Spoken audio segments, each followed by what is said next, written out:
आज हम बात करेंगे एक ऐसे बीमारी के बारे में, एक ऐसे डिजीज के बारे में जो आजकल बहुत ही कॉमन है, लोग इससे बहुत परेशान हैं और इसके बारे में सब कुछ जानना चाहते हैं। इनको कैसे हुआ, क्यों हुआ, इसे कैसे बच सकते हैं और इसका क्या इलाज। इस बीमारी का नाम है NASH, जिसे हम नॉन अल्कोहलिक स्टीएटोहेपेटाइटिस। आपको जानकर आश्चर्य होगा कि every third adult in every third adult को NASH की बीमारी है। पर ये NASH होता क्या है? NASH को हम नॉन अल्कोहलिक स्टीएटोहेपेटाइटिस कहते हैं। अब सवाल है, इसे नॉन अल्कोहलिक क्यों कहते हैं? क्योंकि लिवर में फैट आने का सबसे common reason excessive and persistent intake of alcohol. लेकिन साइंटिस्ट ने ये नोट किया पुराने जमाने में कि जो लोग अल्कोहल नहीं लेते हैं या बिल्कुल भी नहीं लेते या कभी कभी लेते हैं, उन्हें भी लिवर में फैट आता है और उसके कारण प्रॉब्लम होती है। इस कारण से साइंटिस्ट ने उस समय उन्हें कारण नहीं मालूम था कि क्यों ये फैट आ रहा है और कहां से आ रहा है, इसलिए इसका नाम ले दिया नॉन अल्कोहलिक स्टीएटोहेपेटाइटिस। स्टीएटोहेपेटाइटिस कहने का मतलब है, स्टेटोस फैट को कहते हैं और इसके कारण अगर लिवर के सेल्स में सूजन आ जाती है तो हम इसे स्टीएटोहेपेटाइटिस। लेकिन स्टीएटोहेपेटाइटिस खुद एक बड़े स्पेक्ट्रम का पार्ट है जिसे हम non alcoholic fatty liver disease बोलते हैं। इसके एक सिरे पे नॉन अल्कोहलिक फैटी लिवर आता है और दूसरे सिरे पे सिरोसिस और समवेयर कहीं बीच में NASH।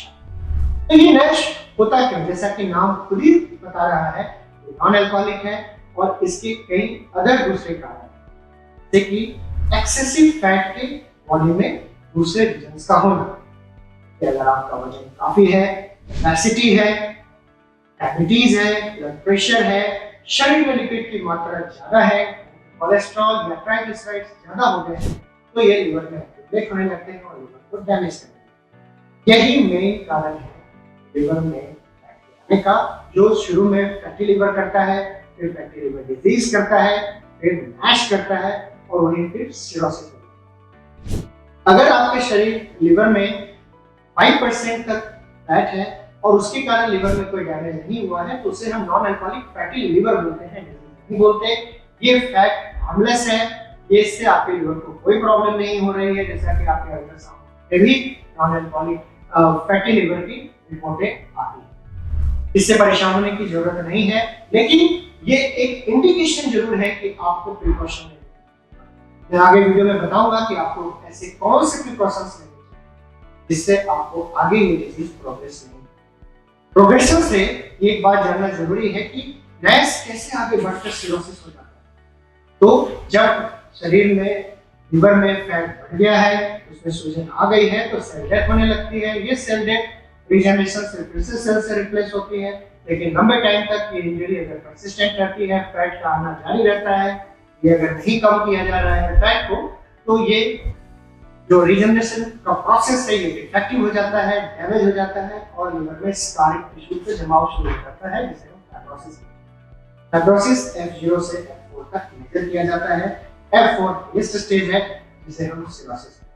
अब यहाँ पे एक इंटरेस्टिंग चीज मैं बताता हूँ, जिसमें 20% रूल कहते हैं। अगर किसी को F3 फाइब्रोसिस है तो 20% चांस है कि वो 2 इयर्स के अंदर, 2 साल के अंदर उसे सिरोसिस हो जाएगा। और जिसे सिरोसिस हो गया है फैटी लिवर के कारण, NASH के कारण, तो उसका 20% चांस है कि इन अनदर 2 ईयर उसे सिरोसिस से रिलेटेड कॉम्प्लिकेशन की बात। और जनरली NASH के स्टेज हर 7 इयर्स में प्रोग्रेस होकर नेक्स्ट स्टेज में चला जाता है।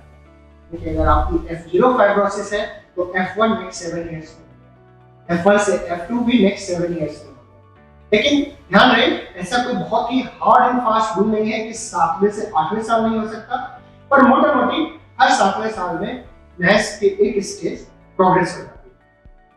अब आते हैं, हमने कॉज जान लिया, हमने ये जान लिया कि ये होता क्या है, इसका नाम नॉन अल्कोहलिक क्यों है, बिना अल्कोहल ये कैसे हो रहा है। अब हम जानते हैं कि इससे बचने के क्या उपाय। NASH लिवर में फैट का आना और उसके कारण लिवर सेल का डैमेज होना है और इससे और अगर आपने इस फैट को नहीं हटाया है तो ये डैमेज को कंटिन्यू रखता है और इससे सिरोसिस बनता है। इसीलिए ये जरूरी है कि आपका वजन अननेसेसरी और एक लेवल से ज्यादा कभी नहीं बढ़े। आपका डायबिटीज अगर है तो वो कंट्रोल रहे, ब्लड प्रेशर है तो वो कंट्रोल रहे, और लिपिड की मात्रा अगर आपके शरीर में ज्यादा है तो उसके लिए आप दवाइयां लें या एक्सरसाइज करके उसको कम करें। अब सवाल है कि अगर आपको नैश हो गया है तो क्या करें। ऐसी स्थिति में सबसे अच्छा है कि आप अपने डॉक्टर से कंसल्ट करें, वहां पे जाएं, अपने टेस्ट कराएं। टेस्ट कराने का सबसे बड़ा रीजन है, जैसे कि मैंने पहले ही कहा, NAFLD के किस पार्ट में आपका डिजीज अभी है। क्या वो सिर्फ एक फैटी लिवर है, या वो फैटी लिवर डिजीज में नैश बन चुका है, या वो फाइब्रोसिस के किसी स्टेज में है, या पूरी सिरोसिस हो चुकी है। आप किस स्टेज में है उस पर आपका ट्रीटमेंट डिपेंड करता है। पर इसमें एक बात और बहुत इंपॉर्टेंट है कि आप किसी भी स्टेज ऑफ सिरोसिस, नैश के डिजीज के स्टेज में है, किसी भी स्टेज में, चाहे वो नॉन अल्कोहलिक फैटी लिवर हो, चाहे वो नैश F0 हो, F1 हो या सिरोसिस हो, जो मेन चीज है, जो अंडरलाइन कॉज है उसको कम करना जरूरी है। और उसको कम करने के दो ही इंपॉर्टेंट तरीके। पहला है कि आप अपने डाइट को करेक्ट करें, जंक फूड ना लें, अपनी फिजिकल एक्टिविटी को इंक्रीज करें और अपने एक हेल्दी लाइफ स्टाइल को फॉलो करें।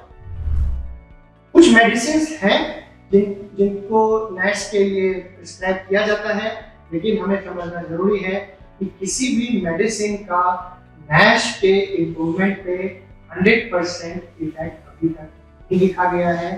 जो मेडिसिन हैं वो जनरली ओबेसिटी को या लिपिड को उसको कम करते हैं, और उसका इनडायरेक्ट इफेक्ट हम ये देखते हैं कि फाइब्रोसिस का स्टेज कम होता है या नहीं। ये भी एक अच्छी बात है कि अगर हम अंडरलाइन कॉज को ठीक कर देते हैं तो फाइब्रोसिस का भी रिवर्सल हो जाता है, सिरोसिस का भी रिवर्सल हो जाता है। तो दोस्तों, इस तरह से आज हमने नैश के बारे में जाना, ये क्यों होता है, कैसे होता है, इसे नॉन अल्कोहलिक क्यों बोलते हैं, इसका प्रोग्रेशन कैसे होता है, कैसे बच सकते हैं और इसका